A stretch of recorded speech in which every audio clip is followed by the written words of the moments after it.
राजपूताना एकता मंच के कार्यकारिणी सदस्यों की बैठक हुई। बैठक में आगामी 20 मार्च को युवा राजपूताना एकता मंच के तत्वावधान में शहर के गाड़ी खाना चौक के समीप सामुदायिक भवन में होली मिलन समारोह के रंग बरसे कार्यक्रम की तैयारी को लेकर विस्तार से चर्चा की गई। में बहुत सारी कार्यक्रम जो कि फगुआ है और होली के शुभ अवसर पर हम लोग जुड़ रहे हैं। इसके लिए हम लोग ने फगुआ कार्यक्रम, रंगारंग ऑर्केस्ट्रा कार्यक्रम, इसके साथ साथ यहाँ का विशेष कार्यक्रम होगा, यहाँ की झांकियाँ आपको देखने को मिलेगा। कैसे हमारे पूर्वजों ने लोगों का कल्याण किया, दोस्तों के लिए जिया, औरों के लिए उन्होंने अपनी जान की आहुति दी, और हमारी महिलाओं ने कैसे अपनी पति के लिए, अपने पूर्वजों के लिए, अपने सभी स्थान के लिए उन्होंने क्या क्या कार्य किया है। उन सब बिंदुओं पर हम लोग झांकी के तहत लोगों तक ये संपर्क डालेंगे।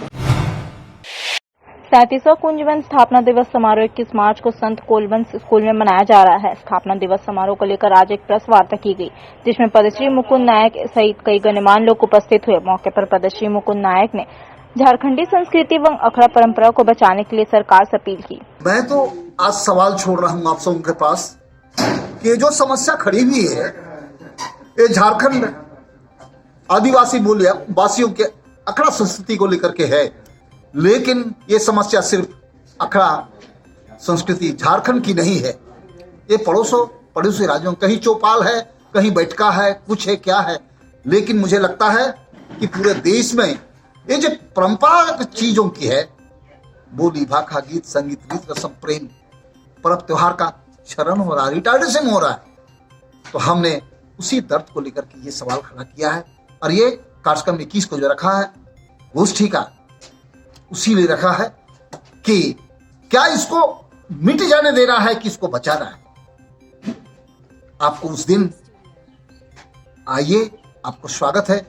कोई रास्ता जरूर हमारे विद्वज्जन निकालेंगे। सरायकेला खरसा जिले के ईचागढ़ थाना पुलिस को गुरुवार रात को सूचना मिली कि एक बच्चे को ईचागढ़ के खोखरो गांव के पास अकेले देखकर ग्रामीणों ने तत्काल ईचागढ़ थाना को सूचना दिया। सूचना पर त्वरित कार्रवाई करते हुए पुलिस बच्चे को महिला गृह रक्षक के साथ थाना ले आई। थाने में महिला गृह रक्षकों की देखरेख में रखी गई। थाना प्रभारी दिनेश ठाकुर ने बताया कि ईचागढ़ सीडीपीओ को संपर्क कर उनके द्वारा सूचना परिजनों को दिया गया। लास्ट रात को एक लड़की मिली थी, बच्चे मिले थे, उसको ग्रामीणों के द्वारा थाना पहुंचाया गया। उसके बाद महिला पुलिस का संरक्षण से अच्छी तरह उसका देखभाल हुआ, खाया पिया गया। परिजनों को इसकी सूचना दी गई और आज सुबह परिजन आए और बच्ची को लेकर अपने साथ चले गए। स्वास्थ्य मंत्री बन्ना गुप्ता विधानसभा के सत्र से सीधे मेडिकल पहुंचे और कल बदमाशों के गोली से घायल हुए चुटिया थाना के दरोगा सुभाष चंद्र लकड़ा से मिले और उनका कुशल क्षेम पूछा। इस अवसर पर उन्होंने घटना की जानकारी प्राप्त कर बहादुरी के लिए प्रोत्साहित किया। गौरतलब है कि चुटिया थाना के दरोगा सुभाष चंद्र लकड़ा ने कल साहसी हौसले के साथ चैन चिंताई कर भाग रहे बदमाशों को पकड़ने की कोशिश की। इसी क्रम में बदमाशों की गोली का शिकार हो गए।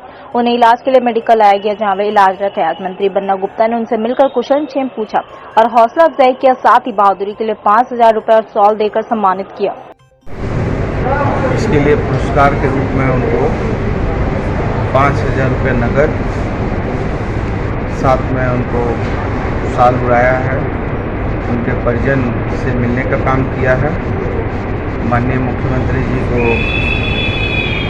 हम उनके बारे में पूरी जानकारी देंगे और मुख्यमंत्री जी से प्रार्थना करेंगे कि उनको जो है उनके साहसिक काम के लिए उनका उत्साहवर्धन करें।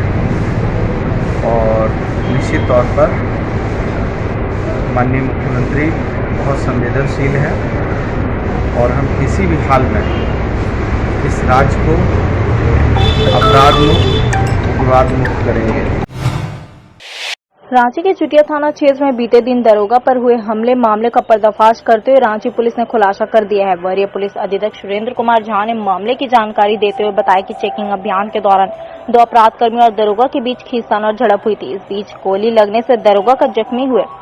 हालांकि उन्होंने अपनी वीरता का सबूत देते हुए सूझबूझ के साथ बहादुरी का परिचय दिया, पर चिंतनीय यह रहा कि गंभीर चोट की वजह से अपराधी भाग निकले। उन्होंने बताया कि उक्त मामले के उद्भेदन एवं संलिप्त अपराधियों की गिरफ्तारी हेतु वरीय पुलिस अधीक्षक रांची द्वारा पुलिस अधीक्षक नगर रांची के नेतृत्व में विशेष टीम गठित कर अनुसंधान एवं छापेमारी करते हुए दोनों अपराध कर्मियों को गिरफ्तार किया गया है।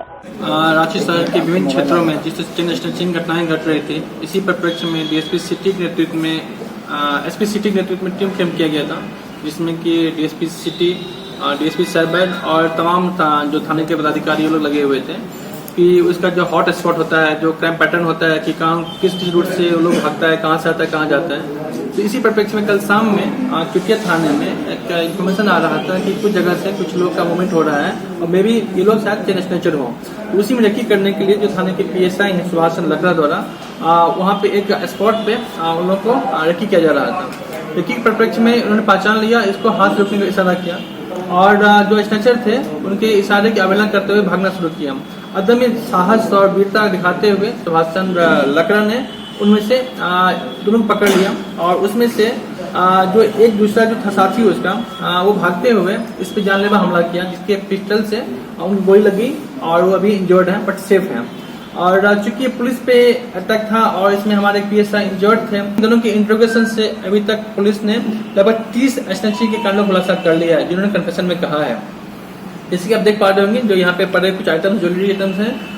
बेसिकली ये लोग स्टिचिंग करने के बाद किसी ज्वेलरी शॉप के माध्यम से उसको मेल्ट करके दूसरा आइटम में कन्वर्ट करके अपने आप में करते थे या बेचते थे। तो कुल मिलाकर कह सकते हैं कि एक सब इंस्पेक्टर पे कत्ल जानलेवा हमला के आरोपी दोनों गुनाहगार इमरान अंसारी और तौकीद मलिक की अरेस्टिंग हो चुकी है और इसमें जो प्रयुक्त सामान थे इसकी रिकवरी की गई है। रेड क्रॉस भवन में प्राणिक हीलिंग संस्था द्वारा आयोजित रक्तदान शिविर में सैकड़ों यूनिट रक्त संग्रह का लक्ष्य निर्धारित किया गया, जिसमें संस्था से जुड़े सदस्यों ने बढ़ चढ़कर हिस्सा लिया। प्राणिक हीलिंग मास्टर चौकोक सुई के द्वारा शुरू की गई एक ऐसी चिकित्सा पद्धति है जिससे निरोग रहने क्षमता शरीर में विकसित की जाती है। इसी के तहत फूड फॉर हंग्री अभियान से जुड़े सदस्यों द्वारा रक्तदान शिविर आयोजित कर जरूरतमंदों तक निःशुल्क रक्त पहुंचाने का संकल्प लिया गया है। मास्टर चौकोक सुई महासमाधि दिवस के उपलक्ष्य पर मानवता संदेश को आगे बढ़ाते हुए रक्तदान शिविर आयोजित किया गया था। हमारे मास्टर के शहादत दिवस या समाधि महासमाधि दिवस के 14वें साल पे हम लोग आ गए हैं और उनके लिए हम लोगों ने इसका आयोजन किया है, क्योंकि मास्टर हमेशा देने में विश्वास करते थे कि किसी के को भी कुछ भी अगर आपको अपने जीवन में चाहिए तो पहले वो देना सीखिए। तो अगर हमें अच्छा स्वास्थ्य चाहिए, अच्छा शरीर चाहिए, तन मन धन सब कुछ चाहिए, तो सबसे पहले मास्टर कहते थे कि आप पहले देना सीखिए। और आज उसी को हम लोग आगे बढ़ाते हुए आज ब्लड डोनेशन कैंप को हम लोग कर रहे हैं। MGM थाना अंतर्गत पोड़ासी डुंगरी में मछली मारने के वर्चस्व को लेकर दो पक्ष में हुई झड़प के बाद तीर लगने से एक युवक घायल हो गया। वहीं आक्रोशित ग्रामीणों ने आरोपी घर पर हमला कर महिलाएं बच्चों के साथ मारपीट कर पेट से बांध दिया। ग्रामीणों का आरोप है कि पिछले कुछ वर्षों से गांव के रहने वाले बाहा मुर्मू के परिवार वाले उस सरकारी तालाब को अपना बताकर उस पर कब्जा करने का प्रयास कर रहे थे, जिसके कारण उस तालाब में मछली पालना और मछली पकड़ना दोनों मनाही थी। लेकिन आज गांव में सरहुल पर्व मनाया जा रहा था, जिसमें धार्मिक पद्धति के अनुसार मछली पकड़ने का प्रतियोगिता को लेकर ग्रामीण जुटे हुए थे। इसी बीच बाहा मुर्मू के परिवार वाले तीरों से हमला कर दिए, जिसमें शुकू मुर्मू द्वारा चलाया गया एक तीर बेबको के रहने वाले गांव का एक दामाद राकेश मुर्मू के हाथ में लगी, जिसकी जानकारी मिलने पर MGM थाना की पुलिस घटनास्थल पर पहुंची और तीर लगे घायल सहित बंधक बनाकर रखे महिला और बच्चे को MGM अस्पताल लेकर पहुंचे, जहां तीर लगे घायल राकेश को भर्ती किया गया है। तो आज सरहुल पर्व के अवसर पर मछली पकड़ा जा रहा था, तो उस टाइम पे हमारे गांव के ही सुकू मुर्मू, उसके भाई अपना मुर्मू और उसके परिवार लोगों ने मिलकर गांव वालों के ऊपर में 3-4 जन मिलकर पूरा तीर छोड़ दिए। तो उसमें से एक जन को तीर लगा है। तालाब तो अभी जांच हो रही है, कंफर्म पता नहीं चला किसका तालाब है, लेकिन दो पक्षों तालाब में मालिकाना हक को लेके दो पक्षों में लड़ाई झगड़ा होते रहती है। अभी तीर जो लगा है किनको लगा है ये? वो गांव वालों को, जो गांव के जो पक्ष हैं उनको।